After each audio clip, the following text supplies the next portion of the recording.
Sagrado feminino. O que é isso? O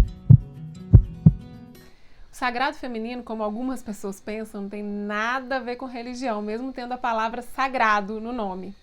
Na verdade, o sagrado feminino é um resgate de antigas práticas que eram feitas por mulheres há muitos e muitos e muitos anos atrás, quando a gente ainda era extremamente conectada com a natureza, com a nossa própria natureza. Bom, então, para explicar o que é o sagrado feminino melhor, eu preciso dar um pouco do contexto histórico. Durante 35 mil anos, nos períodos paleolítico e neolítico, a gente não tinha um deus homem. Era a deusa, a grande deusa, uma grande mulher que manifestava toda a criação. E assim, nós mulheres éramos representantes dessa grande deusa, dessa grande mãe aqui na Terra.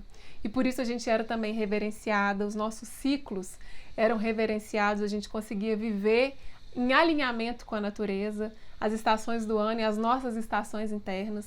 E assim toda a comunidade vivia de forma harmônica, sem nenhuma submissão, sem rivalidades, porque entendia-se que o sagrado feminino e o masculino eram complementares e tanto o homem quanto a mulher, que possuem dentro de si o masculino e o feminino, eram reverenciados, e a mulher principalmente com seu poder criador, mas sem submeter os homens a nada. Era uma grande harmonia, a gente vivenciava uma grande harmonia. Em algum momento, isso se transformou. Alguns historiadores falam que foi bem na época em que a gente resolveu se fixar, porque antes a gente era nômade, coletores, caçadores, e de repente a gente resolve se fixar e começa a existir então a posse, os donos dos lugares. E aí você precisa ter uma garantia de que os seus herdeiros vão herdar aquela posse, então você precisa garantir que a sua mulher vai ficar só com você, então ela é sua propriedade também.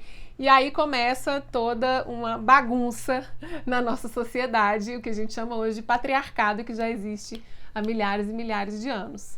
Bom, o patriarcado ele foi também muito legitimado por causa do Antigo Testamento, que foi escrito 400 anos antes de Cristo. E muitas religiões se baseiam nele, e no Antigo Testamento, quem já leu sabe o tanto que a mulher é submissa ao homem, ou deveria ser, né?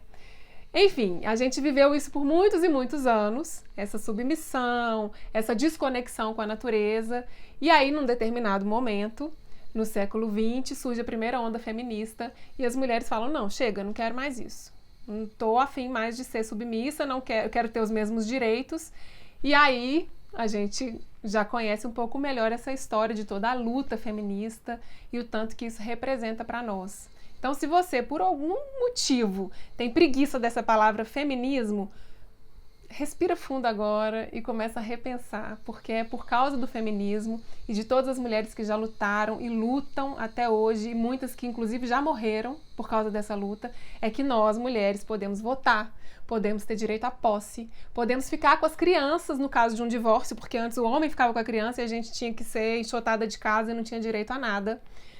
A gente pode empreender, a gente pode fazer tudo que a gente pode fazer hoje por conta dessas todas mulheres que lutaram e morreram por conta dessa luta feminista. Na minha opinião, o sagrado feminino ele é um complemento perfeito do feminismo e um não anda bem sem o outro. No feminismo, a gente tem essa luta externa pelos direitos, por realmente se igualar no que a gente precisa se igualar. E o sagrado feminino nos dá o direito de diferir no que a gente é diferente. Então, a mulher é diferente do homem. Não tem como a gente querer ser igual, porque a gente não vai estar com a mesma energia o mês inteiro, a gente é cíclica. Então a gente também tem o direito de ser diferente nisso. O Sagrado Feminino preconiza justamente esse retorno, esse resgate a práticas antigas e simples de conexão com a nossa própria natureza, de honrar a nossa menstruação, de honrar os nossos ciclos internos, de perceber como que a gente é diferente, como que a gente está conectada com a lua, que é uma grande avó que ensina a gente todos os dias com essas mudanças de fase, ensina sobre as nossas próprias mudanças, sobre a nossa mudança de fase a cada fase do nosso ciclo. Ensina também sobre a conexão com a Terra, que é a nossa grande mãe, que tem muitos ensinamentos para nos trazer. Então, o Sagrado Feminino é essa conexão com a natureza, com a nossa própria natureza, é olhar para dentro. E também olhar para as nossas irmãs, porque uma coisa que o patriarcado fez com a gente também foi fazer com que a gente acreditasse que as mulheres são inimigas, que elas não se convivem bem, que não são confiáveis. Então a gente cresceu ouvindo isso o tempo todo. E isso nos enfraquece. Isso nos afasta umas das outras. Então o Sagrado Feminino também traz esse novo olhar da irmandade, das mulheres como irmãs, das mulheres que se apoiam e que podem sim confiar umas nas outras, porque as nossas lutas são as mesmas lutas. Então, esse sagrado que se abriu para mim há muitos anos atrás, ele traz tudo isso, que a Pachamama também surgiu dentro desse sagrado feminino, surgiu dentro de um círculo de mulheres. Então, por isso que eu estou falando disso aqui, porque tudo isso é um pano de fundo, assim, que permeia os nossos produtos, as nossas práticas, tudo que a gente faz lá dentro. E como eu disse antes, isso não tem nada a ver com religião. Você não precisa venerar e reverenciar a deusa. Se isso não for confortável para você, você pode continuar chamando de Deus Pai. Eu gosto de chamar de Deus Pai e Mãe, porque eu acho que eles se complementam. E o mais importante do Sagrado Feminino é você se ver como uma deusa, é você se tratar como a deusa que você é, como a representante dessa grande energia criadora. Então, cuide-se, mulher, cuide-se cada vez melhor, da melhor forma que você puder.